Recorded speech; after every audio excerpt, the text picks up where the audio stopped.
L'aviation moderne transporte chaque jour des millions d'âmes à travers le globe. Pourtant, derrière cette façade se cachent des histoires de tragédie, des rappels poignants que même dans les cieux, le danger peut frapper. Aujourd'hui, nous explorons certaines des catastrophes aériennes les plus meurtrières de l'histoire et leur impact sur l'industrie aéronautique. L'île de Tenerife, une destination touristique prisée pour ses paysages pittoresques et son climat agréable, est devenue le théâtre de l'une des catastrophes aériennes les plus meurtrières de l'histoire. Ce jour fatidique a marqué à jamais l'aviation civile. Le 27 mars 1977, deux Boeing 747, l'un de Pan Am et l'autre de KLM, se sont retrouvés dans une situation dangereuse. Ces deux géants des airs, remplis de passagers, étaient en route vers leurs destinations respectives. Mais le destin en a décidé autrement. Un épais brouillard avait enveloppé l'aéroport, réduisant la visibilité à presque rien. Les pilotes et les contrôleurs aériens devaient naviguer dans des conditions extrêmement difficiles où chaque décision pouvait avoir des conséquences fatales. Le vol KLM croyait avoir reçu l'autorisation de décoller, mais le Pan Am était toujours sur la piste. La confusion et les malentendus dans les communications entre les pilotes et la tour de contrôle ont créé une situation périlleuse. À 17h06, les deux avions sont entrés en collision dans un déluge de feu et de métal tordu. L'impact a été si violent que les flammes ont rapidement englouti les deux appareils, laissant peu de chances de survie aux passagers et à l'équipage. Des centaines de vies ont été perdues en un instant. Les équipes de secours, arrivant sur les lieux, ont été confrontées à une scène de désolation et de chaos, avec des débris éparpillés sur la piste et des flammes encore vives. Une enquête approfondie a révélé des erreurs humaines et des problèmes de communication. Les enregistrements des boîtes noires ont montré des moments de confusion et de mauvaise interprétation des instructions, soulignant la nécessité de revoir les protocoles existants. La catastrophe a conduit à des changements radicaux dans les protocoles de communication et les procédures de sécurité. Les autorités aériennes du monde entier ont pris des mesures pour s'assurer qu'un tel incident ne se reproduise jamais. La phraséologie standardisée a été introduite pour éviter les ambiguïtés dans les communications radio. Cette nouvelle approche a permis de clarifier les échanges entre les pilotes et les contrôleurs, réduisant ainsi les risques d'erreurs fatales. Aujourd'hui, grâce aux leçons tirées de cette tragédie, l'aviation est devenue plus sûre. Les passagers peuvent voyager avec une plus grande tranquillité d'esprit, sachant que des mesures strictes sont en place pour garantir leur sécurité à chaque étape de leur voyage. Cependant, le souvenir de cette journée sombre reste gravé dans les mémoires. Des mémoriaux ont été érigés en hommage aux victimes, et chaque année, des cérémonies de commémoration sont organisées pour honorer leur mémoire et rappeler l'importance de la sécurité aérienne.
Le pilote a rapidement communiqué avec la tour de contrôle pour signaler l'urgence et demander une autorisation d'atterrissage immédiate. L'avion a amorcé un virage serré pour retourner à l'aéroport de Riyad, tandis que l'équipage continuait de lutter contre l'incendie. Malgré un atterrissage en toute sécurité, des erreurs fatales ont empêché le sauvetage des passagers. Les équipes de secours au sol n'ont pas pu accéder rapidement à l'intérieur de l'avion en raison de la fumée dense et des flammes. Les portes de l'avion sont restées fermées, piégeant les passagers à l'intérieur. Tous les passagers et membres d'équipage ont péri par asphyxie due à l'inhalation de fumée toxique. Les efforts de sauvetage ont été vains, et la tragédie a laissé une marque indélébile dans l'histoire de l'aviation. Les familles des victimes ont été dévastées par la perte de leurs proches. La catastrophe a conduit à des changements importants dans les réglementations de sécurité aérienne. Les autorités ont mis en place de nouvelles mesures pour améliorer la sécurité à bord des avions, notamment des protocoles plus stricts pour la gestion des incendies en vol et des formations renforcées pour les équipages. Ces changements visaient à prévenir de telles tragédies à l'avenir et à garantir la sécurité des passagers. Le 12 août 1985, le vol 123 de Japan Airlines a décollé de Tokyo pour Osaka. 12 minutes après le décollage, l'avion a été secoué par une décompression explosive. Une partie de la cloison arrière a cédé, provoquant une dépressurisation rapide et la perte de contrôle de l'avion. L'équipage a lutté pour reprendre le contrôle, mais l'avion a percuté le mont Osutaka. L'impact a tué les 520 passagers et membres d'équipage. Miraculeusement, 4 passagers ont survécu à l'impact. La catastrophe a conduit à des changements importants dans les réglementations de maintenance des avions et la formation des pilotes. Le 12 novembre 1996, le ciel au-dessus du nord de l'Inde a été le théâtre d'une catastrophe aérienne. Ce jour-là, 2 avions de ligne, le vol 763 de Saudi Arabian Airlines et le vol 1907 de Kazakhstan Airlines, se sont retrouvés sur une trajectoire de collision fatale. Les conditions météorologiques étaient claires, mais une série d'erreurs humaines et de malentendus a conduit à l'une des pires catastrophes aériennes de l'histoire. Le vol 763 de Saudi Arabian Airlines, un Boeing 747, venait de décoller de l'aéroport international Indira Gandhi de New Delhi, en route vers Dhahran, en Arabie Saoudite. En même temps, le vol 1907 de Kazakhstan Airlines, un Ilyushin Il-76, se préparait à atterrir à New Delhi. Les 2 avions se sont retrouvés sur une trajectoire de collision à une altitude de 14 000 pieds. Une série d'erreurs de communication et de violations d'altitude a conduit à la collision. Les contrôleurs aériens ont tenté de corriger la situation, mais les instructions mal interprétées et les barrières linguistiques ont aggravé la confusion. Le radar aérien montrait clairement les 2 avions se rapprochant dangereusement l'un de l'autre. Le Boeing 747 a percuté l'Ilyushin Il-76, envoyant les 2 avions en vrille vers le sol. L'impact a été si violent que les débris des 2 avions se sont éparpillés sur une vaste zone autour du village de Charki Dadri. Les habitants ont été témoins d'une scène de destruction totale. Il n'y a eu aucun survivant.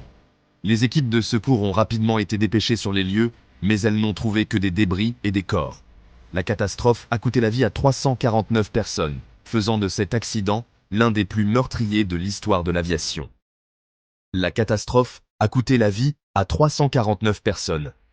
Les familles des victimes ont été dévastées, et le monde entier a été choqué par l'ampleur de la tragédie. Les enquêtes ont révélé que des erreurs de communication et des violations des règles d'altitude étaient les principales causes de l'accident. Elle a mis en évidence les dangers des erreurs de communication et des violations d'altitude. Les autorités aériennes ont pris des mesures immédiates pour améliorer la sécurité aérienne. Des protocoles de communication plus stricts ont été mis en place et des formations supplémentaires ont été dispensées aux contrôleurs aériens et aux pilotes pour éviter de telles tragédies à l'avenir. Des changements importants ont été apportés aux réglementations de l'aviation internationale. Les nouvelles règles visaient à renforcer la sécurité et à prévenir les erreurs humaines. Des conférences sur la sécurité aérienne ont été organisées pour discuter des leçons tirées de cette tragédie et pour s'assurer que de telles catastrophes ne se reproduisent plus jamais. La mémoire des victimes continue de rappeler l'importance de la vigilance et de la rigueur dans le domaine de l'aviation. Le 3 mars 1964, un vol de Turkish Airlines s'est écrasé dans la forêt d'Ermenonville, en France. La dépressurisation brutale a provoqué l'effondrement partiel du plancher de la cabine. L'équipage a lutté pour stabiliser le DC-10, mais l'avion a plongé vers le sol. L'impact a pulvérisé l'avion, ne laissant aucune chance de survie. L'enquête a révélé une combinaison de facteurs, notamment une conception défectueuse du mécanisme de verrouillage de la porte. La catastrophe a conduit à des modifications importantes de la conception du DC-10. Des procédures de maintenance améliorées ont été mises en place. Au lendemain de chaque tragédie aérienne, l'industrie aéronautique s'est engagée dans une quête incessante d'amélioration. Les catastrophes ont servi de catalyseur à des changements profonds dans les protocoles de sécurité, la conception des avions et la formation du personnel. Des normes de maintenance plus strictes ont été mises en place. Les communications entre le cockpit et la tour de contrôle ont été améliorées. La conception des avions a également bénéficié de ces leçons durement apprises. Grâce à ces leçons, voler reste le moyen de transport le plus sûr au monde.